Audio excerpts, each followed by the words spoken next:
Why, yes, I believe we shall. Oh, I got a live one here.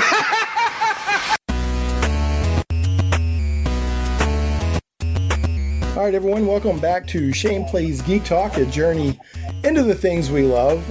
So glad to have you along. And today we're going to get into a topic, genre, whatever, that is one of my main things that I like to get into, but I don't cover it as much on the show as other topics, and that is horror movies. What we're going to do today is we're talking with Aaron B. Koontz, and he is the CEO and founder of Paper Street Pictures. And one of the main things we're going to be talking about today is there's a wonderful new movie out there. I know it's on Shudder. It may be available in other places as well, called Scare Package. And I saw this recently, and I was talking online about how much I enjoyed it. And Aaron, I think, liked or chimed in on one of my things. And I said, man, I loved your movie. Would you like to come on the show? And he said, yes. So here he is. I really appreciate it. But Aaron, why don't you introduce yourself a little bit to the listeners? Let them know, what you do, not only as a CEO and founder of Paper Street Pictures, but with Scare Package and your movies. Tell us a little bit about yourself. Sure. Well, again, thank you so much for having me. Sure. I'm regularly on Twitter looking at the reactions of people, which normally would be scary, but actually on this movie it's been pretty positive. So Good. That's actually a fun thing. Good. And because I like to see what people are saying, and I want them to know that I see it and I appreciate it. So we try to engage, and I think that's what led to this. But look, I went to Full Sail University in Orlando, film school, and I just knew I wanted to make movies. I mean, I'm a cinephile first and foremost. Right. I loved horror films because they were kind of the forbidden fruit, and I wasn't really allowed to watch them as a kid. And so growing up, it became this fun exploration for me to dive into. And in 2012, I started a company with just my friends. We were making short films, commercials, stuff like that, music videos.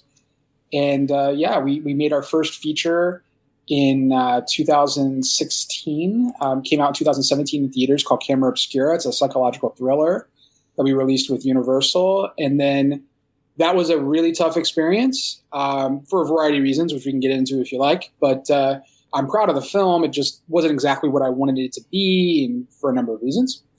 And we decided to make this little love letter to horror that was just get my friends together and some people that we admired and wanted to work with, and do this horror comedy anthology Scare Package that's just kind of making fun of horror while bear hugging it at the same time, and the tropes and the things that we love. And was honestly probably the most fun I've ever had making a film. And it's just been this unbelievable journey. And but we, my company kind of specializes on unique genre mashups. So we try to do not just straight horror or not just straight comedy or straight whatever. We want to do just different variations. So we had a psychological thriller that was really, really weird and kind of played head games on you. And then this is a horror comedy. Now I've also made a horror Western that's coming out later. And then we're even working on a horror sports movie. So Right. So it's fun. I mean, horror is one of the through lines that we like to play in. But I mean, I love documentaries. I love, I just, like I said, I'm a cinephile. But yeah, so I run this company. We've got, some folks that are in LA. The majority of us are in Austin, Texas. And yeah, it's just my friends, and we make movies, and we've had to teach ourselves kind of a lot of stuff for how to do this, even coming out of film school, how to get them made, and how to raise the money and all that. And it's been one hell of a journey. And now it's fun to have, a movie out with another one coming that folks are responding to, and talk about it, and, talk about movies. Well, and that's, an interesting thing that you mentioned several interesting things in there, but I think a lot of people don't understand, or they think they understand until they have to deal with it, the financial aspect to the creative industry. In a lot of ways, people see movies as just another investment scheme. Not scheme sounds wrong, but, they just see it as another place to invest their money. I've heard tales of people, producers and stuff flying, making all kinds of private jet flights all over the country on December 31st because they're trying to get people to commit money, for the tax purposes before the end of the year and all that kind of thing. So, And then if you get a lot of money from somebody, you can be somewhat beholden to them. So, which can be very frustrating in a creative endeavor. So. Well, yeah, and actually, I would not even argue with the word scheme because there are so many people who use film as a way of creating multi-level marketing crap. I mean, there are so many people because movies can cost anything. Mm-hmm. That's the thing. Like the range of what a movie can cost, you can make a movie for $50,000 and you can make a movie for $500 million, right? So it's a very ripe ground for people to do money laundering. Exactly. Actually. Yeah. Or tax losses, tax write-offs. Well, I mean, look, there's positives in the tax write-off stuff that can be utilized, and we do take that the best we can, as we should. But I mean, there's just a lot of crooks that are out there that do stuff and like, oh, sorry, the movie never got made, or we couldn't finish it for a reason. And then next thing you know, they were paying themselves a salary to develop, quote unquote, the movie. And so we just, I've seen firsthand so many aspects of this where I've gotten whiffs of people who like promises of a lot of money and it turns out they don't too on the other side. So they just kind of want to, rub shoulders and be able to, talk to someone about this world and act like they're part of it. Right. So it's, the financial aspect is unbelievably difficult. I mean, I left a very lucrative job to full-time become a filmmaker. And even though we're successful, I'm not making nearly as much money as I did in tech in that world. Mm.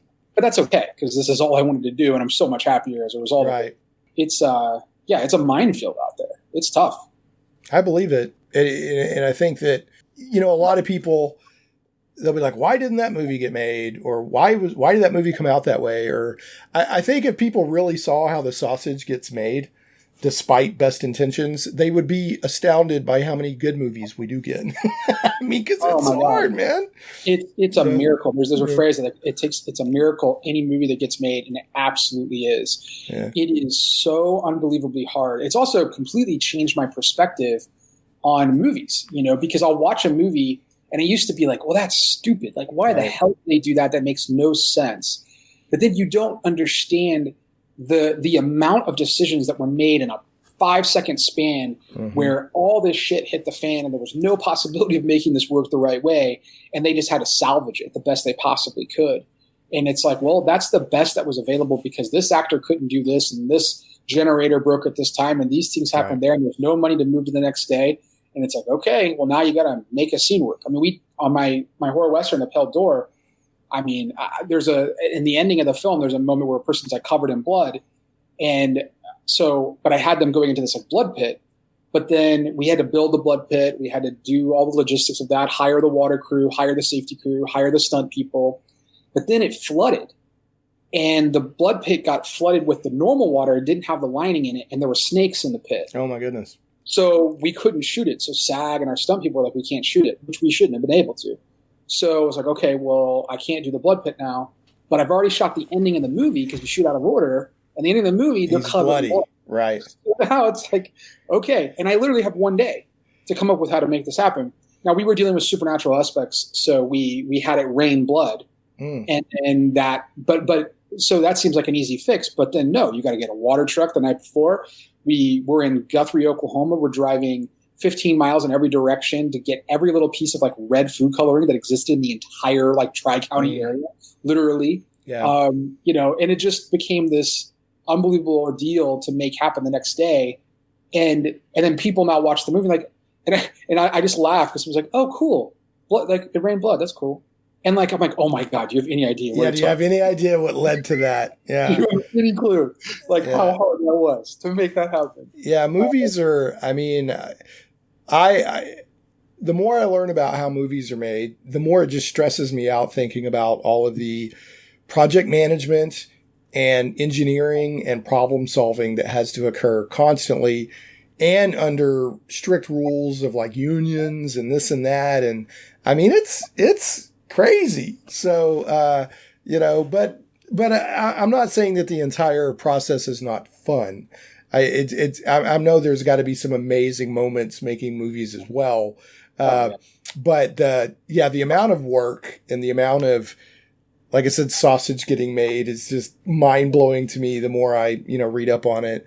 Unless you're guerrilla filmmaking, but even then that has its own challenges. And, that has plenty of challenges. Trust me. Yeah. Guerrilla filmmaking, Murphy's Law is a real thing, and it comes at you hard on a film set. Right. I believe it. I've been on 2-day shoots that are just nightmares. Like we could be, and look, I came from a project management background in tech. That's what I did. I was a project manager. I was a development manager. Like I worked with organizing people, keeping them on time. I'm very analytical with that. I'm very OCD with all of that. And you can plan everything as absolutely to a T, the best you possibly can. And then you get there and it's like, what the hell has happened? And it's complete disarray. Right. Yeah. Well, Murphy's Law, of course, is whatever can go wrong will go wrong. And one of Murphy's laws is no plan survives first contact with the enemy. So, yeah, no plan. So, let me dial it back a little bit to get a little bit more insight into who you are. You're talking about you had a job in tech, and then you chased your dreams, which I respect. I've taken risky actions before because I'm like, I'm not going. It's that old adage. Or adage, nobody lays on the, deathbed and says, well, I wish I'd have push one more piece of paper in that corporate job. So I chase things I love to. But what was your first job? Like your very first job? My very, very first job was I worked at Adventure Island when I was 16 years old, a water park. And I lied and said I was 18 so that I could work at the beer pavilion to give my friends beer. So, yeah. So not only fired from that job. You got fired? I got fired. Did they catch you or did something else happen? It was a combination. Like they found out, I kind of talked my way out of that scenario when they found out that I wasn't 18.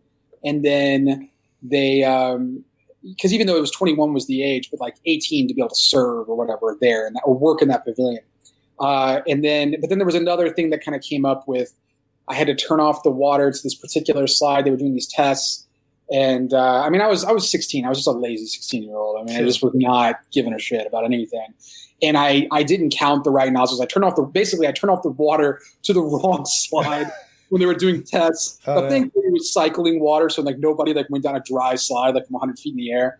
But had it kept going for maybe 15 more minutes, that could have happened. So yikes! So I got let go. You almost got to make nationwide headlines. So right? Yeah. And then so at some point you got into like the NE Tech from the what was it? Not The Office. What's that great Office Space? So you made it into your life became Office Space, and I'm taking a lot of creative license here. And you were working at NE Tech, and then you were like, you know what? I want to make movies. So how long had this burning desire been in you to make movies? If you're like me, and I think you are, you were told when you were growing up, you can't watch those horror movies. And you watched them anyway. I always snuck around and watched them anyway. I saw them all. In fact, I just rewatched the other day, The Boogans. And that was one of my big movies that I snuck and watched on HBO or something like that. And I'll tell you, I'm not lying. Like, I think I was 9 when Friday the 13th came out. And I caught it on HBO, like a friend and I watched it. And that movie flipping traumatized me, dude. I mean, it traumatized me. Like I had to sleep with tattoo. Oh, yeah, you do. Yeah. It was not that anybody could see that at home, but it was So I was not allowed to watch horror films, but and I wasn't even allowed to have HBO. My grandmother got HBO for free. Like for some reason, it just came through on our television. Right. So and my friend Sean Talley, who oddly enough is still one of my partners in my company today, like my oldest friend. He would give me tapes every now and then because he could watch stuff. And that was really how I watched a lot of horror films. But once I realized that HBO came to my grandmother's house, I went to like her guest bedroom and I even hooked up the VCR that was there. And I would bring a tape in every night and then overnight record. Because that back in those days, this is like mid 80s, late 80s, essentially what would happen is they would play all the art. They didn't play R movies during the day then, right? It was like, really PG. Yeah, they kind of all was allowed during daytime. And then the horror movies would always play at night, generally speaking. And so I would record and I would get it back and it was all horror films. and I watched them, and I put on the longest setting, the SLP right, setting. Yeah, right. Yeah. Some people will know what we're talking about, where you could extend you can either record for 2 hours or 4 hours or 6 hours by varying the speed of the tape. Yeah, and the quality goes down, so it gets a little more. But when you're our age at that time, you don't care. Oh hell no! Yeah, just like you don't care. I don't care about the quality. I want the movie. I was just these things were mind blowing to me that they existed. But I saw the first one I ever saw was Friday the 13th Part 6, Jason Lives, the Tommy McLaughlin one, and I saw that one, and that was like a zombie Jason. It's like more of a horror comedy in a way too. It's very over the top.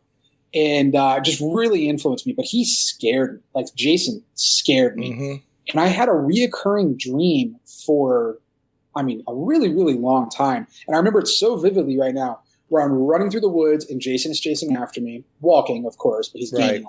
But gaining on you, as he does. Yeah, which is a joke we do in Scare Package. Yeah, I want to remind people we're going to be talking about Scare Package, which is a love letter, but it also kind of sends the genre up, and it deals with a lot of the tropes in the genre too. But anyway, so Jason is chasing you, walking but catching up. Yeah, but catching up, and then I find a tree, and it's one of those trees that's like hollow in the inside and has that opening on the ground. And for whatever reason, I was able to like fully fit underneath, and I crawled inside this tree, and then I'm looking through a hole, and I see him like looking for me, and then he comes right to the tree that I'm at, and then with an axe begins to chop down the tree with me in it. That's pretty scary. Yeah, right? Like that was. But is it that exhilarating kind of scare? So like it's scary, but it's also kind of exhilarating, or was it just traumatizing? Well, no, it was pretty traumatizing. Pretty traumatizing because I remember being being afraid to go to sleep because I didn't want to have that dream. Oh wow. Okay. Yeah, because it happened multiple times. So it was a thing, but I loved the feeling of being scared. I wasn't really as scared watching Part 6. The movie that really scared me was Alien, Ridley Scott's Alien. Like that, freaked me out. We went to my family. We would go. So on Sunday nights, we would go to this church service. I grew up in a Christian home. Go to this church service, and then after that, I would, if it was a Monday that was off, we would always have a sleepover at one of my friends' houses. We'd go over after church and rent a movie and get a Tombstone pizza or whatever. And I remember going to my friend Matt White's house. And we'd always rent the same stuff. And the most edgy thing we ever got was Big Trouble in Little China or something like that. But I loved it, or Labyrinth. But I was really excited, and I wanted to see a friend of my friend Sean had talked about Alien. He's like, you need to see Alien, dude. You need to see Alien. And I'm probably, 12, 11. And I'm begging to see Alien. And I might even have been younger than that, actually. But I'm begging to see Alien. And then finally, Matt's dad's like, look, I'll rent it. He goes to the grocery store to rent it, because that's what we did back then. Goes to the grocery store to rent it. And he's like, look, I'll do it, but I'm going to sit in the room. I'm going to watch you all when you're watching it. And if it's too bad, we'll turn it off. And he sat behind us. And remember Matt and I just sitting there under the covers, just like shoulder to shoulder, oh my God, so tense, freaking out. And that was exhilarating. I did not know that I could feel that way watching a movie. And it kind of there. And then Jaws would be the other one too. Jaws was exhilarating to me, but I never knew Jaws was a horror film. In my mind. Yeah, I didn't realize that either. It seemed like I guess when I was growing up, I didn't think of big monster movies or monster movies necessarily as horror films, because they didn't always scare me.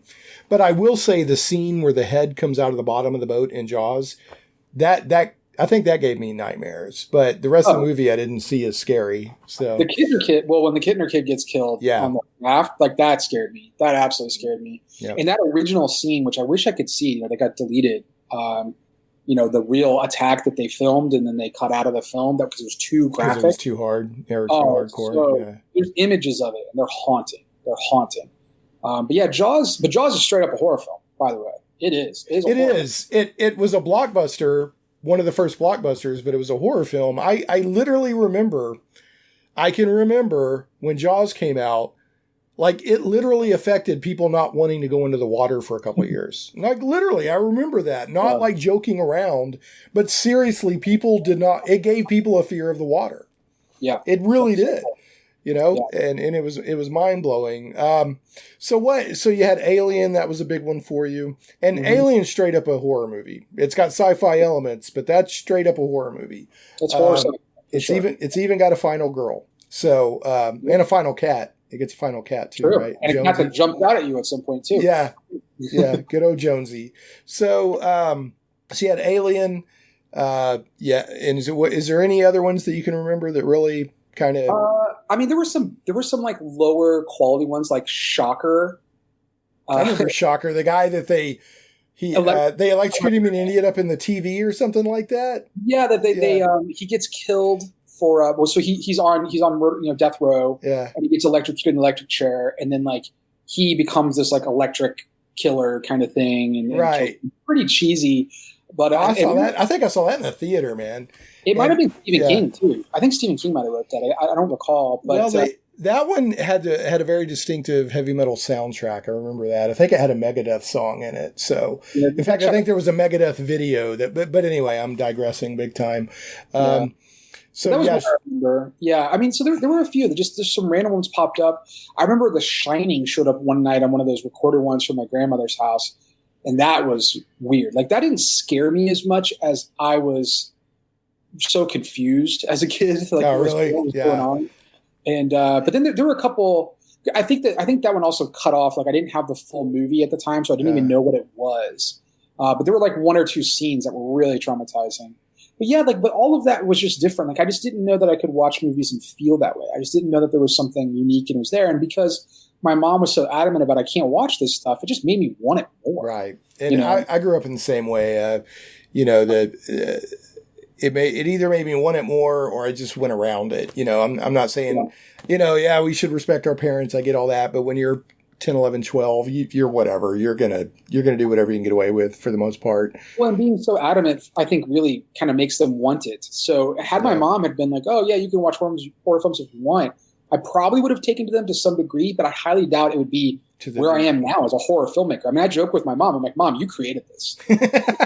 You created the monster, Mom. Yeah. Well, and this is we could do an entire episode about this, but like science fiction and like some other genres, I'm one of the people that firmly believes that, and I'm not trying to put horror up on a pedestal and romanticize it and all that, but it serves a purpose in society like science fiction. You can have some discussions about things that you can't have if you're talking about it in their actual terms. But if you put it in a science fiction setting, then you can have very tough conversations or make points about current events that people will respond to. And horror, and I'm not saying every horror movie reaches this point, just like not every science fiction movie reaches a point of, being able to deal with social issues or whatever. But horror is cathartic in a lot of ways. It lets us deal with things in a safe kind of way, or get things out of our system or whatever. The classic example that I'm going to throw here is Godzilla. Japan gets the atomic bomb dropped on it, and then suddenly you get Godzilla, who's this big city-destroying monster made out of radiation. And the point goes even further, because the most recent Japanese Godzilla is Shin Godzilla, and that one is an allegory for the is it Fukushima, the nuclear? It's an exact allegory for that. And so, they'll put in every decade, they'll say the 80s, the 90s, the 2000s, the 60s. You can look to horror movies from those decades in retrospect. Sometimes it's hard to see it when you're in the middle of it, but in retrospect, and you'll see what the fears of that time were of the people. So, horror is not just, I want to see buckets of blood, or gore or whatever, although that's part of it, a part of the genre as a whole. But there's more going on with horror than just scaring people. Oh my God. Look, you don't need to put it on a pedestal, but I will. I will gladly put horror on a pedestal because go ahead. I believe that horror is a way to speak to people in ways that they're not going to understand the message otherwise. I feel like it's a way to take, if you watch The Thing or you watch The Crazies, honestly, old John Carpenter in particular, there are political, sociological messages throughout that are permeating these stories that I think otherwise, and as a kid, I didn't know. I thought The Thing was just that cool movie about that dog that turned into a creature. Right. Right. But then you grow up and you really start to understand what this is about, of individuality and even like racism. And like, there's so much There's stuff a lot going on in there. Yeah. And especially, and I think it's also like a reflection of the climate politically, you know, absolutely. And people are kind of, rebelling and creating that. And I think right now people are creating art in a similar way, based on what's going on politically. So I think that horror has the really good horror, and actually just good film in general, has these through lines. They have these messages that can permeate. I mean, look, the last film I just made, The Pale Door, it's a horror Western. When I go into a room and I pitched it to people, the basic log line, just to go on a slight diatribe here, is it's a group of cowboys that rob a train. The leader gets shot. The loot that they thought was going to be this gold, they open up the trunk and it ends up being a mysterious woman. And they're like, well, we have to hold up somewhere. We have to get this guy some help. She's like, look, if you take me to my town, I can get you help. They're skeptical, but he's hurting. So they follow to this and they go to this ghost town. There's a brothel that's there. They start to tend to the men, and then it ends up being a coven of witches. And the cowboys have to survive the night, against this coven of witches. And it becomes this, cowboys and witches kind of story or whatever. And that's a very high concept, like fun thing to talk about. People get excited when they hear, ooh, cowboys and witches. Yeah. And when I was in the room and I pitched it and we're raising money, that's what I focused on. But the movie is not about that. The movie is about hate, begetting hate, and that, fear creates this necessity to hurt others because you're put into this corner and you lash out. And it deals with the witches, like go back to the town of Salem and the persecution of them by these zealots and what happened. And then, and then it's also a very personal story about my brother and us dealing with my father and like how we dealt with that and everything. And I wanted to tell this kind of story and about this gang of cowboys and like, why did they turn to a life of crime and like what happened and what were those triggers? And it really tries to examine this like nature versus nurture idea of like, are you bad inherently or did you learn this? And you learn hate, hate is a taught thing. And so these witches at the end, we were doing marketing for it and they're like, oh, it's the cowboys against evil witches. And I was like, no, they're not evil witches. Yeah, they're doing some bad things, but like there's something that we're trying to talk about here. So anyway, sorry, that's an aside. No problem. I mean, that sounds fascinating. And that's your next movie to release from Paper Street Productions or Paper Street Pictures. And you said that's coming out in August? Yeah, that's coming out in August. It'll be in select theaters, drive-ins, VOD, all that. Okay. Do you think that it may be too early to know, but like currently, Scare Packages on Shudder, and a lot of horror fans are going to Shudder right now for a big part of their horror. And I think Shudder's doing a pretty good job of content that covers multiple decades and multiple types of horror and that sort of thing. Do you think, is there any discussions right now that you would even be able to talk about that it would come to Shudder? It is. It will come to Shudder as well. Yeah. Okay, so great. It'll be exclusive. It'll be kind of, on iTunes and theaters and all that stuff for a little while. And then later on in the year, I don't know the exact timing, nor did I know if I can actually say, but later on in the year, it will go to Shudder as well. Yeah. Okay. So, I got one or two last general questions about horror movies and your background, and then we're going to talk about Scare Package. Cool. One of them comes from, I hang out on Facebook in the Joe Bob Briggs Drive-In Mutant Collective, which is one of my favorite groups to hang out in. And in fact, the only reason I know about Scare Package is because, I probably would have seen it on Shudder, but, the premiere in Joe Bob's last drive-in is what brought it to my attention. But Kelly Black from, I told people I was going to be talking with you and ask me any questions, and I got a few here. But Kelly Black asked, what's the movie that sparked your interest? Like, is there one movie that you were like, okay, I want to become involved in film? Not like I'm enjoying this experience, but this is the movie that I knew that I wanted to be involved with movies.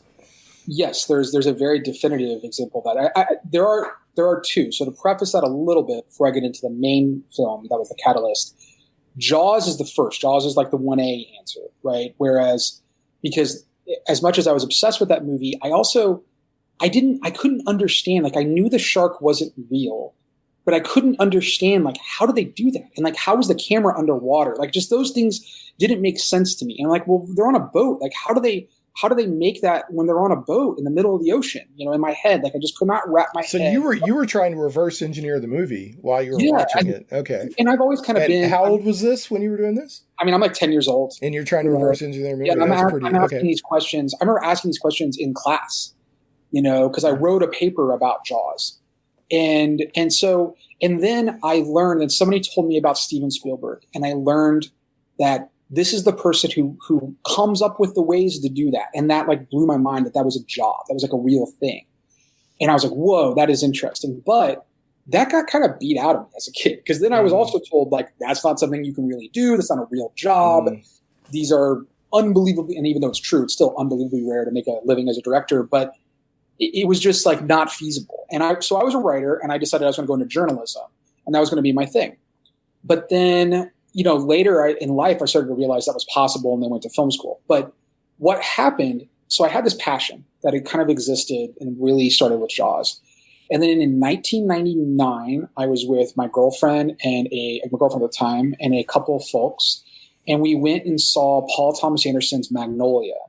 Probably an odd one to hear from me talking about, but nonetheless, I'm watching that movie. 1999, I think, is one of the greatest years in the history of film.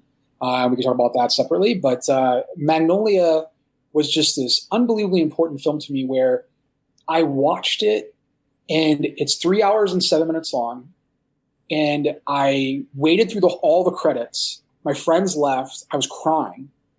My friends left. I walk outside to this AMC Cinema 20 in Regency, the Regency Cinema 20 in Brandon, Florida. I walk outside, and my friends are like, "Hey, we're gonna go, you know, grab food." And I'm like, I have to watch this again. Like, what do you mean? I'm like, I have to watch this movie again because I don't really know what happened, but it has profoundly moved me. And I'm not trying to get too pretentious or whatever, but there was just something about watching that movie and the experience of it and understanding, because it's all about all these disparate stories that kind of like culminate in this really unique way. And if you haven't seen it, I won't spoil it, but there's a very fantastical ending that happens to this drama. And I, to this day, I think it's some of the greatest pure directing craft ever done. I'm that obsessed with it. And the movie ends on a look to Melora Walters, who plays Claudia Wilson Gator in the film. And it's a long push-in. John C. Reilly sits on the edge of a bed. I'm not giving it away. It's just a long push-in. And then she turns and she looks into the camera, and then she cries and gives this little smile. And she gives this half smile. And just saying that out loud, I just got chills because I think about what that meant to me. Is that good, huh? I've never seen it. I've heard of it, but I've never seen it. I am obsessed with that movie. I have a tattoo of Magnolia and all this. So Melora Walters' look at the end of Magnolia was everything. And I went to my friends. My friends were like, "What are you talking about? That movie was so weird. Like, why do you even care?" And I'm like, I didn't know. Like, it just made me. It reignited everything that was in me. I was trying to write on the side, and had movie ideas and stuff. And then I came back and I started writing a screenplay that wasn't good, but I was inspired to write something. And then I said, I'm going to film school. And I decided I was going to school it was journalism, but then I was also pre-med, another weird alternate reality. And was like, okay, I'm going to write and do this. Yeah, it's craziness, complete craziness in my life. And I left and decided to go to film school. And it was 100% because of watching that movie at that moment. Now, that year also Fight Club came out. Right. And a number of other films that were really influential, like The Matrix and just Matrix came out. Yeah, Matrix is for its time. Matrix is like Star Wars. If you weren't there when it came out, you don't understand how different it was. You know, I mean, mind blowing. It was totally. I'd never seen anything like it. You know, you can watch it now for the first time and be like, "Wow, that was really a cool movie." But it's just it's the zeitgeist of the time. You just don't understand how crazy The Matrix was. But I guess the Paul Thomas Anderson, that explains. In your publicity photo, you wear a Boogie Nights hat. Oh, yeah. So, yeah. And, you know, speaking of suspense and horror movies and all that scene where they're at that guy's house to rob him and he's throwing firecrackers. Do you remember what I'm talking about? That is one of the most tense. You're describing the greatest scene, I think, in my lifetime in cinema. That is hyperbolic. That has stuck with me as one. Like, I felt like I was on the couch with them.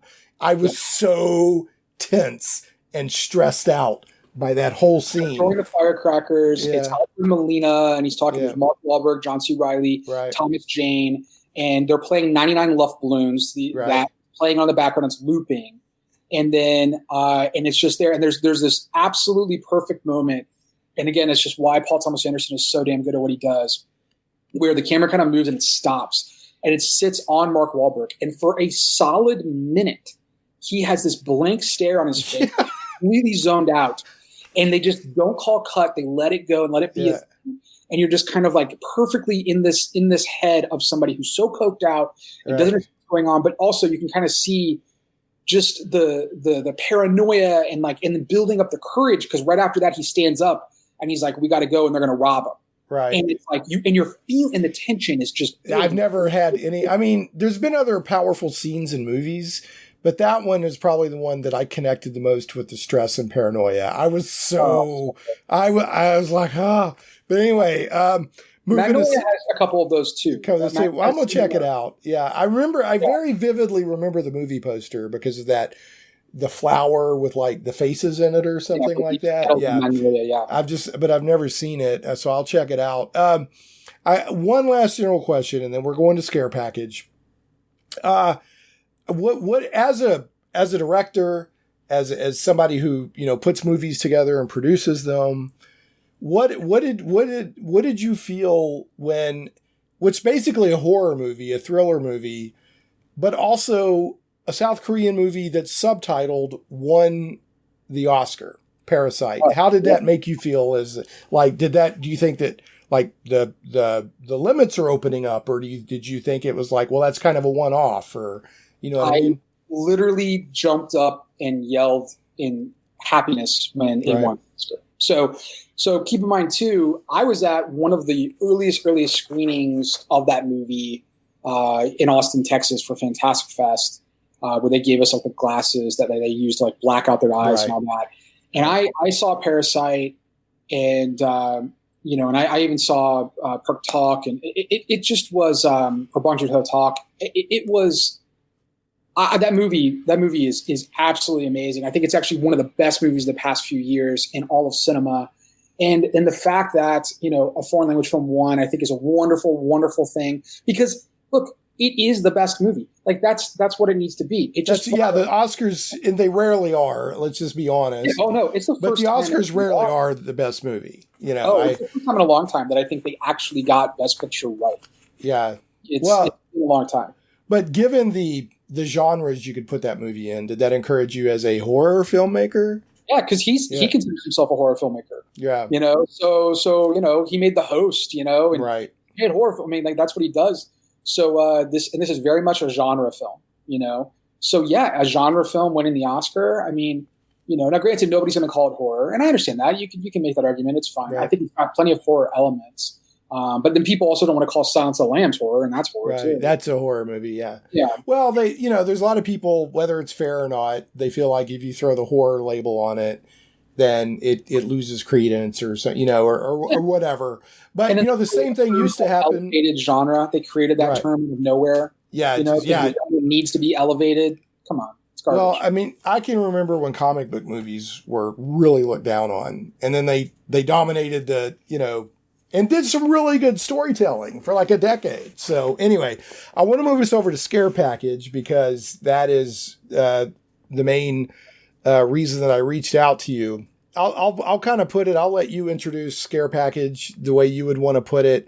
Now, Slash Film, they described it as a hilarious and smart horror anthology, and they said it's 7 segments and a wraparound. And if people don't know, a wraparound is kind of a narrative structure that goes around and pulls everything together, each involving a different horror subgenre and tacking on overused genre tropes on purpose. So it's a lot of fun, and it's smart, it's well made, it's meta, and it's self-referential, but in a way that's totally enjoyable, and you never feel like that it's disrespecting the genre that it's loving on. So how would you describe Scare Package? Oh, that was pretty. I thought it was pretty damn good. Well, okay then. So yeah, that was pretty good. I mean, it's definitely, it's meant to be a lot of fun. You know, if you don't like meta, you're probably not going to dig it. It's fine. Meta. It's very meta. You know. Yeah, but I mean, look, the original title of it was Tropes, and the concept was that each segment was a different horror trope that we were going to subvert. But look, I had people who, you had to be a real horror fan for me to hire you to do a segment, right, on this. Like you had to really be able to illustrate to me the rules of horror, the tropes of horror, the cliches of horror, and how you could subvert that, understand that without punching down. I don't want it to be about punching down. Now, define punching down. I'm not familiar with that. What does that mean? I just mean like you're making fun of it as if. Oh, like, I got you. Like literally punching down on it. Yeah, like look how stupid this is. I got you. You know, like it's beneath me, so we're better than this, so we're gonna make. And it's not like we love it, but we can also be, you know, self-deprecating and aware of like some of the faults that we've had, and so the idea was to take those and have fun with them. And I think, you know, great comps for it that we really fell in love with are like Tucker and Dale versus Evil and Cabin in the Woods, and movies like that just, you know, have a lot of heart, but then also understand. And that was a big thing, like horror with heart. We just wanted it to have, you know, something to say about horror, but then also just have fun. I mean, this is not. We were talking about how horror can be this platform to really, you know, explore these, you know, socio-political, you know, times and whatnot. Scare Package is not that movie, you know. Scare Package is it's a love letter. If I had to describe anything, it's a love letter to the horror movies of the 80s. I mean, it's not just the 80s, but the 80s was when so much of this got cemented into our pop culture. And before I forget to mention this, the music, I love. In fact, I bought the soundtrack off of Apple, I think, iTunes. There's several places you can get it. And I've literally been humming to myself happily, you know, like everybody dies in the end, or however that goes. I know I'm getting it totally wrong, but everybody dies in the end. And I'm just happily singing that. And, you know, and the Rad Chad, the Rad Chad's Horror Emporium theme is so dead on perfect. I mean, there's so much good the final kill, the final kill, the final kill. There's so much good music in that is it's music that stands on its own, but is also really loving on a lot of the old like synthesizer music, you know, from the 80s and that kind of stuff. So who produced that? I mean, because that's so amazing. First of all, thank you so much for doing that. So Alex Cuervo is my composer. So one of the things, even though it's an anthology, one of the rules that we had was there was going to be cohesive tissue between all of the segments. So we kind of, I you know, kind of look at it like I was a showrunner with Cameron Burns, who's my co-creator of this. And we kind of showrun what each of these episodes were. And then I wrote and directed the core story that kind of ties it all together in the big finale. But yeah, Alex Cuervo is a composer of mine. He's also my composer for The Pale Door, close friend. I think it's just so unbelievably talented. And yeah, we wanted this kind of, look, I think a lot of movies were doing these Carpenter synth scores, you know, here in the late 2000s, you know, 2010, 2020 range, but they were a little derivative, and we wanted to have something that kind of felt new, but still kind of tied into that pastiche that was there. And then also find ways that each segment can kind of feel a little unique, but then still have, there's like some instruments and things that kind of repeat throughout. Right. So I noticed that. Yeah. It ties together. It's like I said, anybody who likes synthesizer soundtracks, even if you don't see the movie, you should buy the soundtrack. It's really, really. Yeah. It's on Shore Records, and we have a vinyl that's coming soon too, as well. Oh, I'll get that. Cause actually I have a I don't know. You're not supposed to call it a record player anymore. I think it's supposed to call it a turntable or something. I don't know. But yeah, I get a little bit of vinyl, and I usually only buy the vinyl that was made for that time period that vinyl would have been, but I'll break that rule for the Scare package soundtrack. Because if I could get that with those little beautiful hisses and pops and all that in there, I love that part of vinyl. But anyway, totally digressing. So it's 7 segments. Each segment is a short horror comedy film. Some of it's outright horror. But it's got a strong comedy theme as well. For people who like gore, you're going to get some gore. It's not purely gore, but if you're a horror movie fan, there's something in here that you're going to smile at and connect with, because each genre, each segment, and I'll stop saying segments, each short film that's part of the total anthology is a different trope within the horror genre, from slashers to I don't know, what tropes would you say you cover? I think one of the best ways to explain this is the film opens on a big sound effect, and then you're in our cold open, and it is our cold open, and the title of it is Cold Open, right, about cold opens. And then when that cold open ends, and it's about a guy who just lives in cold opens and just wants to make it to the rest of the movie and wants to be a big part of the movie. Yeah, he wants to have he sets up the movies. Like, he's the guy making sure that when they open the chest in the attic that the possessed relic is in there, or whatever. Yeah, or cutting the power. He's the guy that goes and cuts the power. Yeah, cut the power out. So all the things that happen, those inciting incidents that set a horror film off, he's the person who's hired to do that. And he's like, I just want to be something more in a horror film. And then he kind of accidentally creates one himself in that setting. And that's Cold Open. But then when that ends, you see a script, and it's somebody who's reading Cold Open. And then you're in a car, and you're like, what's going on? And then you learn that this guy was reading the script to this person in the car, which is our lead character, Rad Chad. Jeremy King. Yep. And then Jeremy King's first line is, I don't know about a movie, talking about a movie within a movie. That's just confusing. Right. So that sets up a world right there that if this is not your thing, like, we're basically telling you, like, get out now. Right. We're going for one hell of a ride. And that does touch on one of the questions I had, like, who is your target audience? I mean, obviously horror lovers, but it's just horror. It's just the people who, especially the ones who would argue about, who would win between Jason and Freddy, and what were the best kills in this Friday the 13th series, and what is, because, and it's also people who just want to have a fun escape, like my first film, Camera Obscura, was a downer. Like, it's a really depressing movie, and it ends on a very depressing note.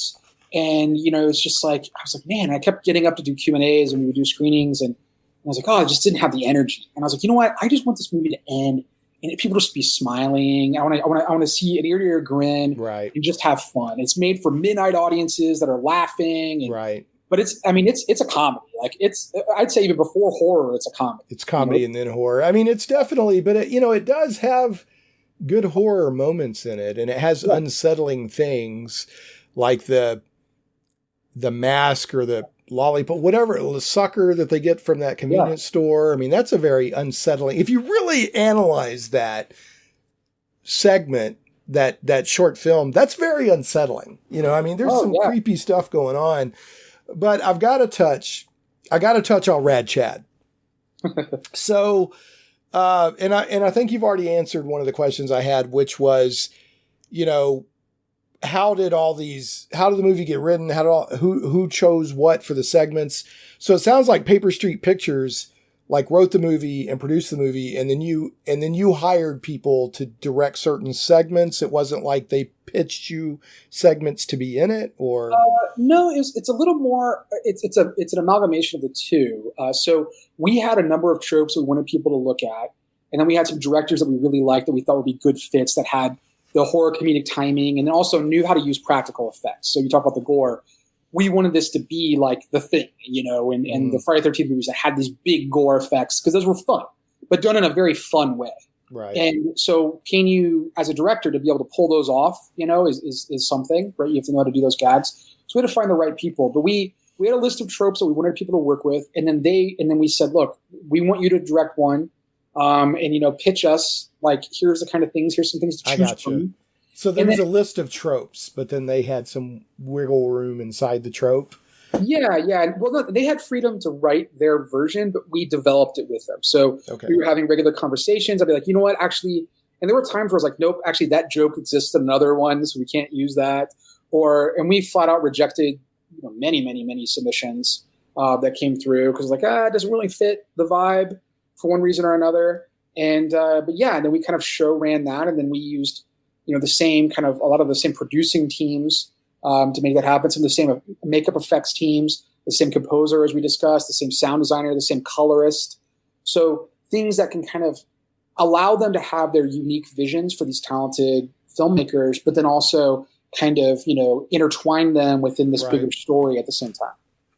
And to give people an idea who haven't seen the movie, I'm specifically trying not to go into the content of the different segments, short films, because I want people to just sit back and enjoy them as they happen. But just to give an idea of sending up a trope, Rad Chad describes himself. He identifies himself as the Randy archetype from Scream. Another one is because he's going around the room and pointing out to everybody, there's all this collection of people and he's pointing out, well, you're the final girl and you're this and you're that. And I'm the Randy because I have all the horror movie knowledge. There's another scene where they literally have a lady on a treadmill running and they're tracking her progress. And they have a Jason type character behind her chasing her on another treadmill. And right when she's about to get away, she always falls. And the people are checking off the checkbox and go, because they have a little computer algorithm that says, well, if she's running this fast and he's running that fast, and it shows on this projection how far away she's getting. And as soon as she hits a certain point, she falls. And people with clipboards are like, oh, fascinating. And they just check off. So they're really having fun with it. But so I want to take it back to Rad Chad. I really liked Rad Chad, and I really liked the Video Emporium. One, because it took me back to the 80s and 90s. But two, anybody who's into horror movies knows somebody like Rad Chad. Or anybody who's into geekdom at all knows a Rad Chad. And, I don't know if you have any plans for this or not, but I would totally watch a Rad Chad series. Because it doesn't matter what happened to him. I mean, you could develop like a 15 or, like a season of 15 or 30 minute episodes around that Video Emporium concept. And I would watch the full out of that. I just want you to know that. I really, really, really liked. Well, you should tell Shudder that you would do that because we may or may not have a whole idea for very similar to what you're talking about. Okay, I'll watch Rad Chad.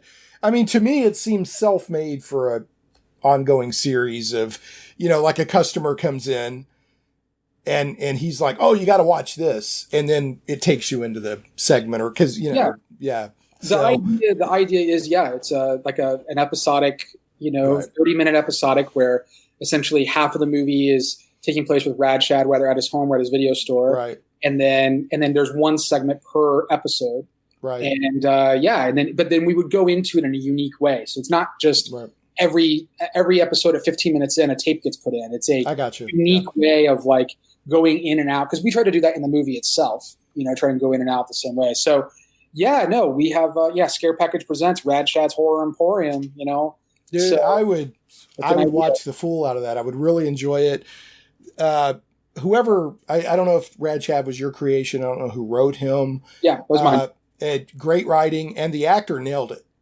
Yeah, Jeremy King. Yeah, he's great. He's wonderful. What was his name again for the listeners? Jeremy King. Perfect. I mean, he's perfect, and it was just one of those, like some characters come along and seem perfectly developed the minute they pop on screen, and other characters take a while to develop. I feel like he was perfectly like right out of it, boom, nailed. Speaking of characters in the movie, and I don't want to tell in what form or fashion, but John Bloom, Bob Briggs is in the movie. How hard was that to coordinate? Actually at the time, it'd be much harder to coordinate now. But at the time, it was not that hard at all because this is prior to the Shudder resurgence. This is prior to him coming back and breaking the internet and all the. So this was all done before. I mean, so how long ago did you film and put it all together? Well, when we filmed it, he had already at that point he had announced the Shudder thing and it was about to air. So he had already filmed some of those. It was about to air that so a couple first years night. Ago, roughly. The first marathon that he had. Right. So, but I want to say we shot in like August or so of 2018. So we shot that piece because this was all shot, in segmented pieces over the course of like 18 months. Okay. Because we wanted to curate, we wanted to shoot something and then kind of customize how that connected to the next piece. so they didn't feel so, disconnected. Right. But look, I'm just a diehard Joe Bob fan. I grew up watching Monster Vision because, as we alluded to, I wasn't allowed to watch horror films, but I could get TNT. So TNT was a way for me to watch, even though they were edited, I could watch some horror films, some weird movies. And that was a lot of fun for me. So that became, part of my exploration. And also, to give Joe Bob credit, he was one of the people that first kind of enlightened me to these films have something more to say than what's there. And even though sometimes he made fun of them, but he talked about things that I didn't even realize were going on in movies. Really insightful. I mean, the guy is really, really not just smart, but he knows how to articulate it. And he nails Joe Bob.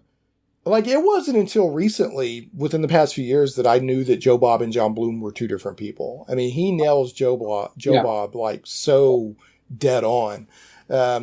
First time I was ever introduced, I was in the military in the early 90s. I was overseas, and the Stars and Stripes newspaper carried the Joe Bob column. So I didn't even know anything, I just loved this has multiple aardvarking and this and that and the other. And anyway, well, he did a great job in the movie, and I can only assume, I'm not talking about Joe Bob, I'm talking about John Bloom, that when Rad Chad interacts with Joe Bob, that John Bloom sometimes is thinking that, right? When these horror fans come up.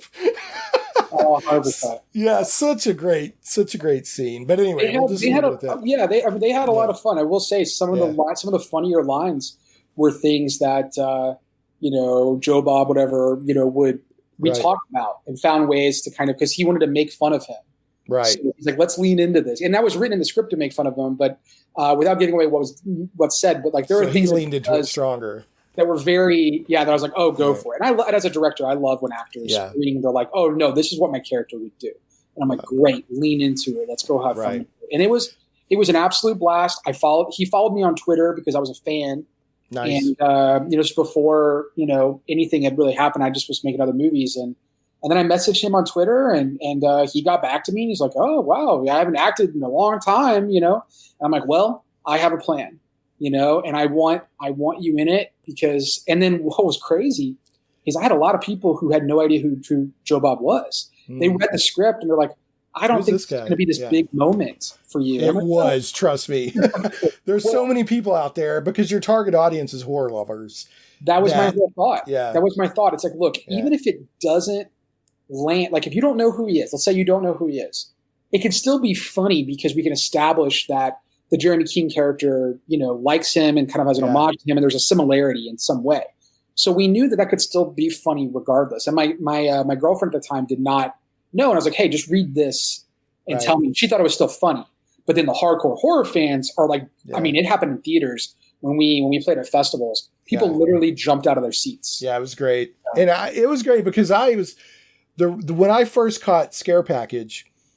I was busy working or something, and I was watching like the Facebook and Twitter stream on the last drive-in, and people started reacting to Joe Bob's presence, and but I didn't realize what was all going on. And then by the time I got over to the live marathon that night, or the live episode, Mike had just shown up again at the end, and I'll just leave it at that, at the car. And then I was like, well, that seems kind of neat. But then, and I got to give you one final, because we're about to wrap up, but I got to give you one final huge compliment. Your credits were so great. They sold me on, I'm absolutely going to go back and watch this movie. Oh, that makes me so happy. Because it captured the vibe. It's VHS. It's that 80, your movie poster with the little disembodied hand and the VHS tapes. But the credits, I was like, the music and the vibe of the VHS tapes for each segment, I was like, I'm watching this movie. Well, one of the problems with anthologies is you don't know who directed each segment. Right. And I didn't want to stop and give credits in the middle of that movie. Right. So this, I wanted to have a unique way to do it, but also still, again, pay homage to like what this is really about. So I'm really glad. Sorry, there's fireworks going on outside. Are there really? Yeah. But it's Friday night, July 3rd when we're... Yeah. Friday night, July 3rd is when things went bad on Return of the Living Dead. That is 100% true. And Tarman started to come out. That's right. Yeah. But yeah, the credits were, so I actually take a lot of pride in credits. I like doing elaborate credit sequences because they're fun. So The Pale Door also has a really elaborate credit sequence. But yeah, I love, that was so much fun to make. And yeah, because I'm it's people are like, well, you're spending a little money on that. I'm like, it's so cool. I think it's worth it because it adds to the total, I don't know, branding of the movie, if you will. It kind of puts an end cap on the mood and the tone of the movie. But I also hate when I watch TV now and they minimize or zoom the credits and you don't get to see the people that were involved. So I love it when people do engaging credits that keep you watching. But yeah, that, I was probably I was going to watch it anyway because I saw that Joe Bob was in it and people were having fun reacting to the movie. But the credits was like, I've absolutely got to watch this the minute that it drops on Shudder. Cool. So it dropped like the following Thursday and I watched it immediately. So yeah, my hope is that if you watch those credits, you also get the feeling that if we're paying this much attention to getting the detail in the credits right, then maybe you think about the attention we paid to the film itself. Because there's so many Easter eggs, so many hidden things in the background that if you pause or you read this, they're just all over the place. And that was fun for me as a kid. So that's what I wanted to do. Yeah, I love doing that stuff. Like, trying to like, oh, I'm pretty sure that was from whatever. And, even the colors that were chosen for Rad Chad's convertible top.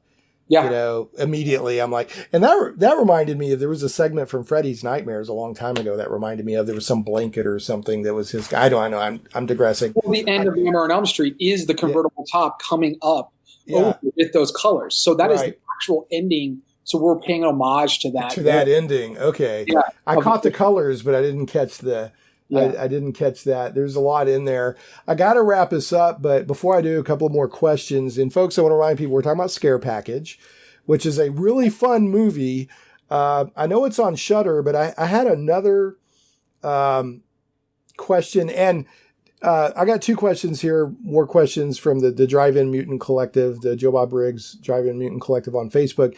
David Linenhawk asked, I don't want to forget to ask this. He said, how did you decide on how many segments, because the film has 7 segments and a wraparound narrative. How did you land on 7 segments?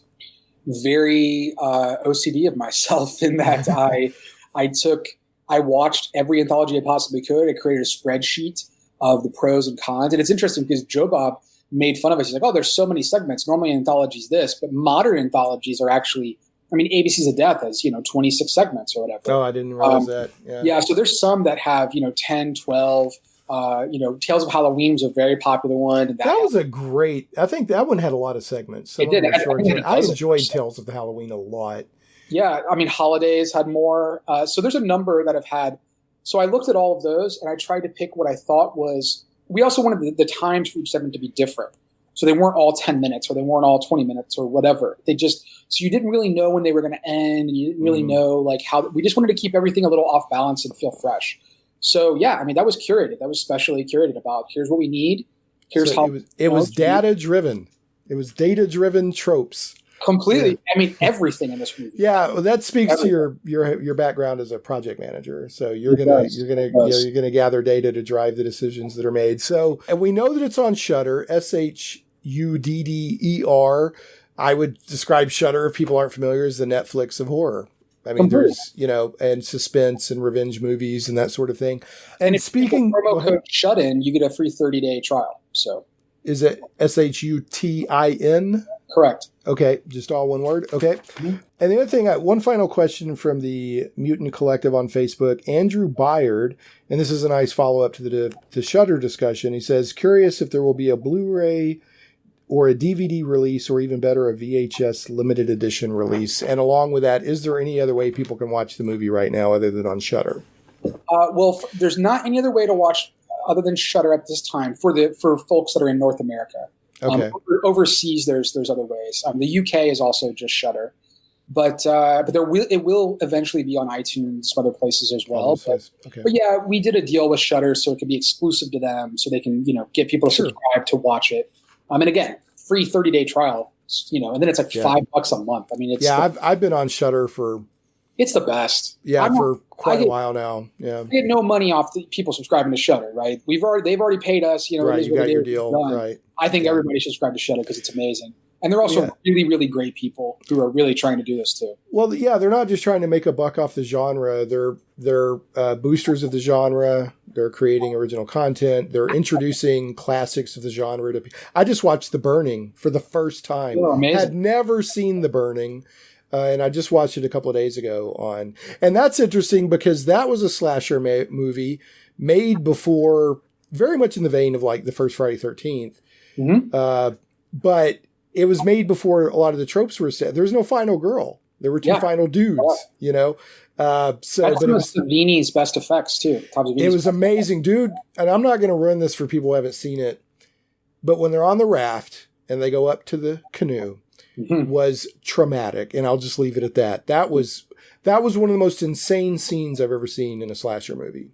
That was crazy to pull that off too at that time period. What they're able to do, it's amazing. Yeah, it was. Yeah, you know, and you got, I don't know. Anyway, The Burning was amazing. So, and I wouldn't have seen that without Shudder. You know, they have original content. But anyway, we're not here to talk about Shudder, but you can catch DVD, Blu-ray. Yes, so we do have a DVD and Blu-ray that are coming out. It's supposed to be in October. So I'm actually working on all the materials. We have an entire segment that did not appear in the movie that's available. We'll have a deleted scene. We have an alternate ending that's called, we actually labeled it on the Blu-ray, the not nearly as good alternate ending, I think it's called, because it just is not nearly as good. Right. And that's what people will call it. Oh, there's an alternate ending that isn't as good. It's just not, that's why we did a new ending, because I didn't like it. And then we've got a blooper reel that's really fun. We've even got a commercial of Rad Chad's Horror Emporium that he made as well. I love fake nostalgia commercials. I love them so much. Have you seen? There's a found footage movie out there called the K something Halloween special, where it's like an hour-long broadcast of a news. Oh, yes. And they have all these wonderful fake nostalgia commercials in there. Yeah. Well, anyway, okay. Well, I want to draw us to a close. Thanks again so much for your time. Folks, you can check out Scare Package now, which is just a really fun love letter to horror movies. And then the movie that's coming out in August, the horror western, what was the name of that again? That's called The Pale Door, that I made with Joe R. Lansdale, who wrote Bubba Hotep. Oh, yeah, I know Joe R. Lansdale. Absolutely. He's a creator with it. His son's a writer with me. It's just got a bunch of – it's the biggest movie we've ever done, and we're really, really excited about that. Yeah, I'm even more intrigued now with Joe R. Lansdale being involved. So, okay, so here's what I have to do, Aaron. Folks, we've been talking with Aaron B. Koontz, who is a CEO and founder and a writer and movie director and all that, producer at Paper Street Pictures. You can go to their website, just look up Paper Street Pictures, and there's a list of movies they've been involved with.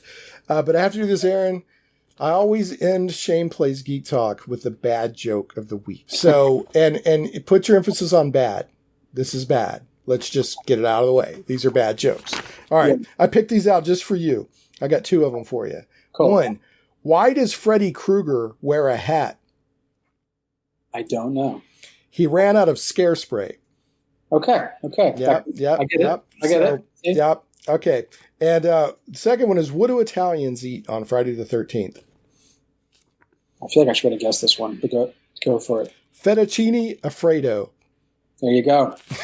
Sorry, they're bad. I told you they were bad. Yeah, no, they're there. I mean, well, it's funny. The reason why the title changed from Tropes to Scare Package was because in the 80s, they had these kind of cheesy, punny titles like Silent Dead Night and Chopping Mall. So I was like, well, if the movie's about tropes, then the title has to be a trope. No, I agree 100%. And so Scare Package, the cover art is perfect for an 80s homage type of love letter movie. So yeah, I'm really, really proud of that. It's very, very house homage. Yeah. And every tape is actually each segment that's in the movie. I was impressed with the whole thing. My favorite thing though was when I came up with the concept to do the movie within the movie within the movie.